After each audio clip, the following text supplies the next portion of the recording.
The storm had been building all day over the dusty plains outside Willow Creek, the kind that rolled in slow but heavy, until the sky turned the color of old pewter and the air smelled like rain and trouble.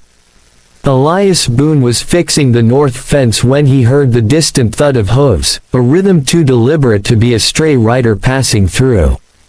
His boy, Daniel, just 8 years old, with a head full of dreams and a face that still hadn't learned to hide its hurt, was sitting on the porch, carving a piece of pine into something he called a horse but looked more like a crooked boot.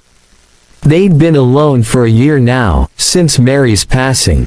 Folks in town had offered help, but it always came with pity in their eyes or whispers behind their hands. Elias had gotten used to silence, to doing things himself, until the day she came. She was tall, taller than most men he knew, with a stride like she owned the ground she walked on. Her coat was long, her hat shadowing her face, but when she stopped at the gate and looked straight at him, there was nothing uncertain in her voice. "Marry me, cowboy," she said. "I'll raise your son like my own." Elias just stared, one hand resting on the fence post, the other brushing the sweat from his brow. "I'm sorry, who are you?" The woman didn't flinch. She swung off her horse, boots hitting the dirt like a hammer on an anvil, and stepped forward. "Name's Claire Rollins. Folks call me the Widowmaker, but don't let that fool you. I've buried 2 husbands, yes, but neither by my own hand. One fell to fever, the other to a bullet meant for me. I'm not here for romance, Boone. I'm here to make a deal." Elias almost laughed, but there was something in her eyes, fierce, steady, that made him keep his mouth shut. Claire glanced toward the porch, where Daniel was watching with wide eyes, then back at Elias. "I hear tell you're raising that boy on your own. That's a hard life for a man who's got cattle to run and fences to mend.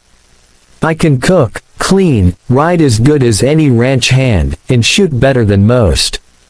In exchange for your name, I'll make sure your boy grows up with a woman's care."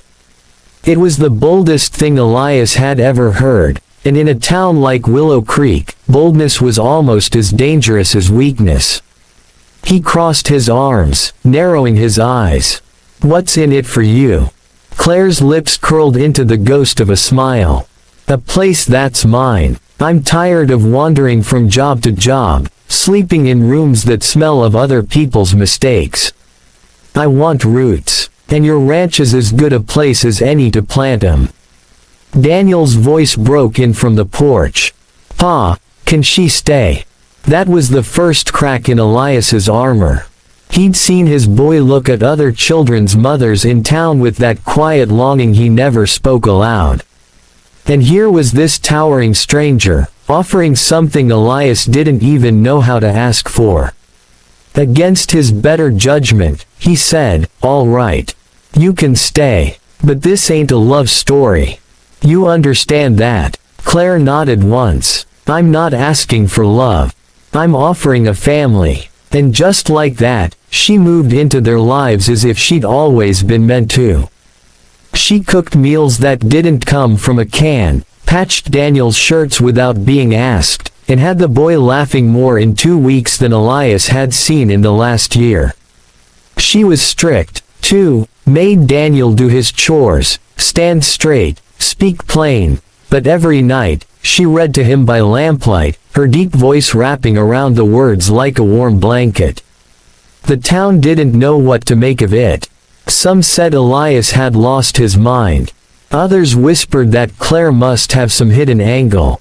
But whispers didn't matter much when, one spring afternoon, a group of drifters tried to run off with half Elias's cattle while he was out mending the south fence. Claire spotted them from the porch, grabbed her rifle, and by the time Elias got back, she'd driven the thieves off with shots so precise they left the herd untouched.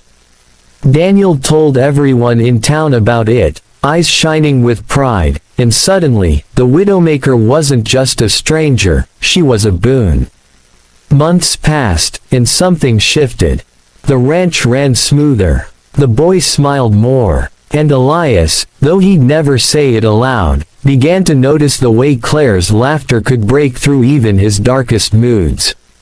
She never asked for more than the promise they'd made, but some nights, when the lamp burned low and the boy was asleep, Elias would catch her looking at him like she was wondering what it might be like if this was a love story after all.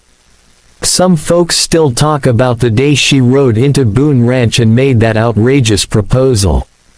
But the ones who know them best will tell you the truth. That towering stranger didn't just marry a cowboy. She built a family out of a man's grief and a boy's longing, and in doing so, she gave herself the home she'd been searching for all along. And if this story reminded you that sometimes the wildest offers lead to the truest bonds, then hit that subscribe button.